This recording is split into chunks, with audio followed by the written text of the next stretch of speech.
Welcome back to Breakfast Central. Now it's time for us to take some of the big stories happening around the Eastern African part of the continent. And we have our man, Darren Bartlett, joining us this morning to look at some of the big stories. Good morning, Darren. Thank you very much for joining us. Good morning. How are you doing today? Very well.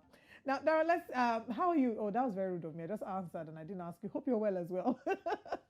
No, I'm fine and alive. Some people have been asking me that your president now got COVID. Are you okay? I said, I'm fine. All right.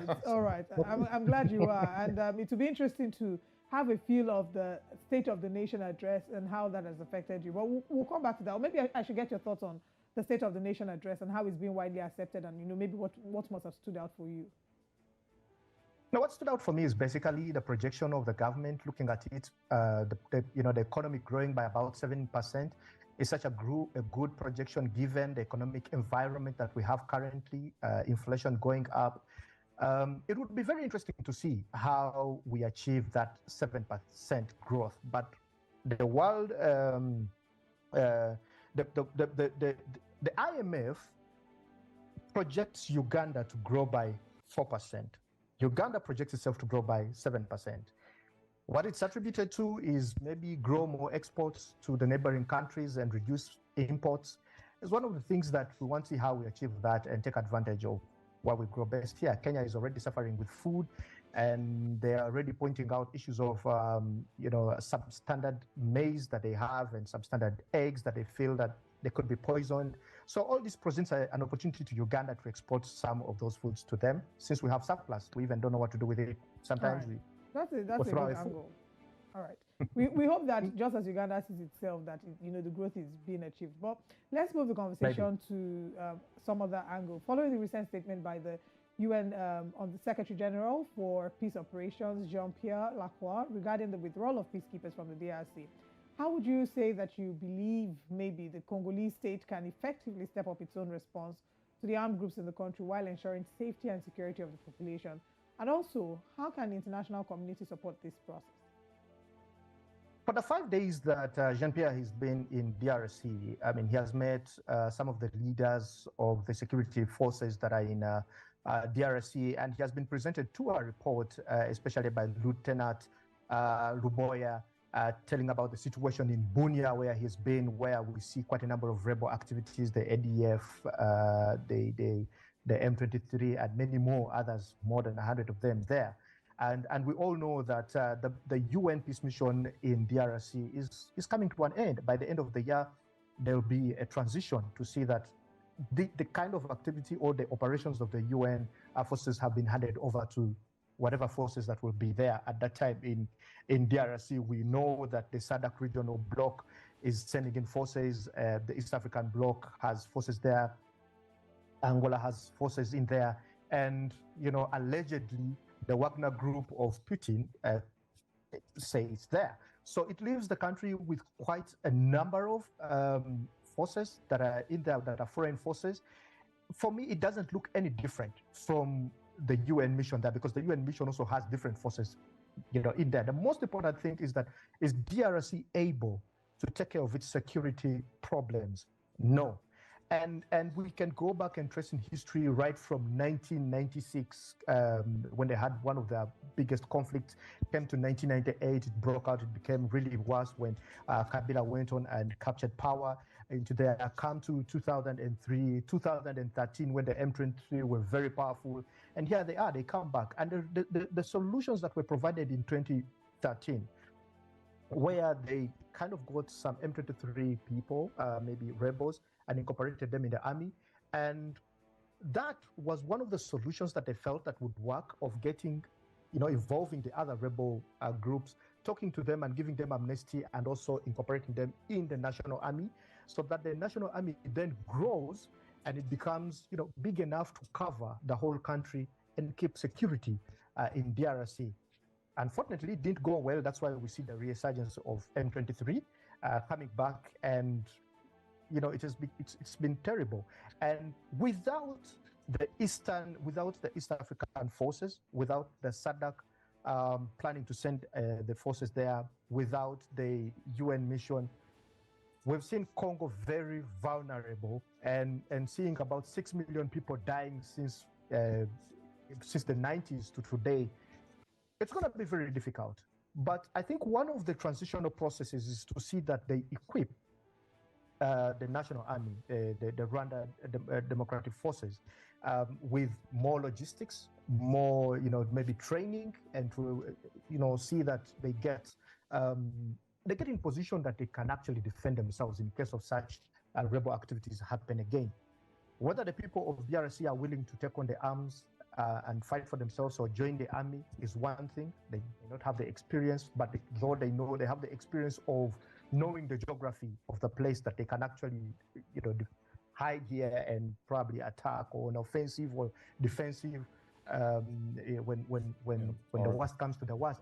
But it's quite a difficult and complex situation for the DRC people. But I hope that the meeting that the President Yoweri Museveni had with the other African leaders just 3 days ago will yield a result in there.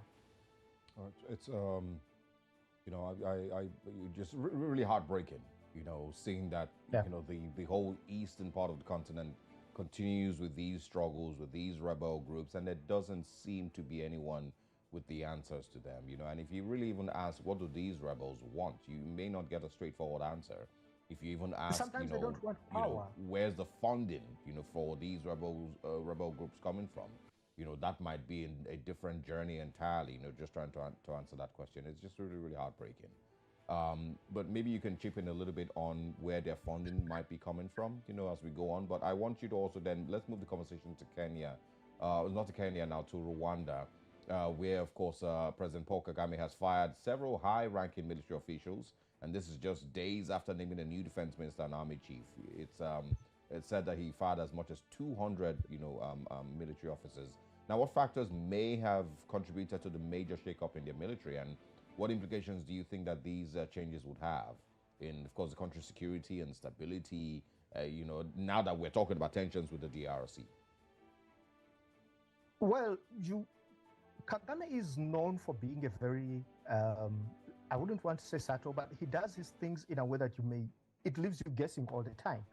And what shedded more light, or maybe some light on the reasons as to why he changed his top brass and fired over 200 officers in the army, is when Ronald Rivanga, who is the spokesperson of the army, came out and said that the majors, this is Major Alois and General Francis, said that they were sacked and that they will leave the army because of what they did, and they will not get any benefits given whatever they have committed or the crimes they have committed. That alone tells you that that was something that was done that is against probably the army code. And Kagame is very much known for a person who is a very brutal guy when it comes to discipline of his army. And looking at 200 people all put out of their jobs, and also changing the guard in Mozambique, because he has a force that is in Mozambique fighting Islamic insurgencies there, and then changing also the guard that has been at the borders between Congo and Rwanda, says a lot. It's either a problem of intelligence, because previously we've seen DRC fighter jets fly into the airspace of Rwanda, and you don't have proper accountability of how that happened, despite having engagements or tensions with actually the DRC Congo, and say, hey, look, you have your army flying into our airspace. And also we've seen some people killed in the DRC who are purportedly the M23, but in the uniform of the Rwandan Force army. So there's so many questions of how do these people get this kind of equipment? How do they get this, army uniform fatigue to the rebel groups or the people that have been killed in, videos that have been circulating on social media and other platforms. So there's always a question of how do these people get this kind of information? We have been accused for so long, but why have we been accused for supporting the M23? So I'm not saying that they fired them because they support the M23, but there should be a problem in terms of intelligence that he thought he needs to strengthen. And it's very important that they get rid of the top brass that could be failing in doing its duty in protecting the people of Rwanda. and also maybe failing the country in terms of intelligence. I mean, we can only make suggestions and speculations as to what may have been the reasons, because we don't have any confirmed reason. We've run out of time, Dan, but in 30 seconds, do you think that President Kagame would maybe come and address the people and let them know the reasons for what he did, the reasons why he did what he did?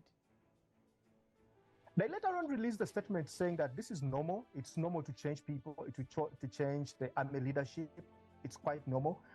But the army spokesman's statement has stuck in the minds of the media when he said that the two have been sacked because of indiscipline issues.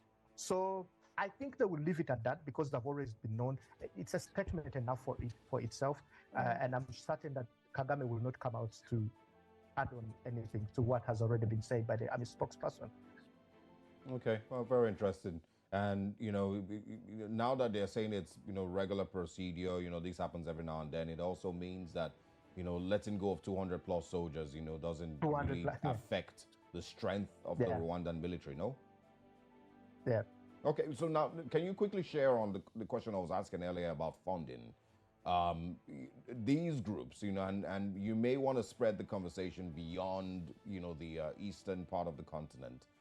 In the west, there's also Boko Haram. There's Al-Shabaab in the east. There's different groups, of course, that have sprung up in the, central part of the continent here and there. I can't remember the one in Ethiopia now, but let's talk about, the availability of funding and military hardware that these rebel groups have somehow, someway just always, had in their possession. I understand that there's a lot of, smuggling, that goes on across the continent that makes it easy for them to get these weapons. But is there any time that we would figure out who is funding these groups? Who is behind, the arming of these groups, in different parts of the continent? And can we be honest with ourselves at any point about these parts? And the upgraded weaponry, because they're not just using basic weapons. Let me give you theories, which I believe are actually true. In the DRC, and this is known, it's a fact. It's not even actually just a theory, but it's a fact. Some rebel groups in DRC are not rebels with an intention to take over the government. That's why they actually prefer calling them armed groups, not rebel groups, because rebels usually have an intention to overthrow the government. Now, they take regions where there are minerals. For example, you would have an armed group that says they're in charge of Lagos. They don't care what happens in Abuja. They're just in charge of Lagos. But what is in Lagos? You find gold, you find diamonds. Now, what they do is that they get people, force them into labor, dig the minerals, and then sell them through, they smuggle them out of the country through countries like Rwanda, Uganda, South Sudan, Zambia, where recently a truck was stopped and where it was masqueraded as, it was a Sino truck and masqueraded as carrying cement, and yet inside it there were drums that were full of minerals. Now, that's how they smuggle out the minerals and send them to China and Europe and other countries. Ask yourself, how do big companies, tech companies that make phones, get the materials that they use phones, yet the biggest chunk of those materials actually are gotten in DRC? Is DRC exporting them in the right way, or is the rebel groups that are actually extracting these minerals and exporting them illegally to such companies?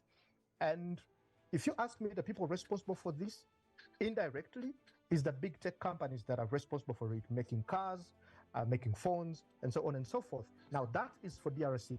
Now, countries like Somalia, where you have the Al-Shabaab, they get most of their money from pirates.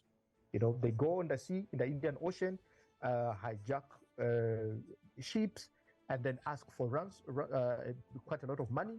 And when they get the money, they fund their activities. They get guns from places like Syria, Iraq, Iran, Pakistan, in the Middle East.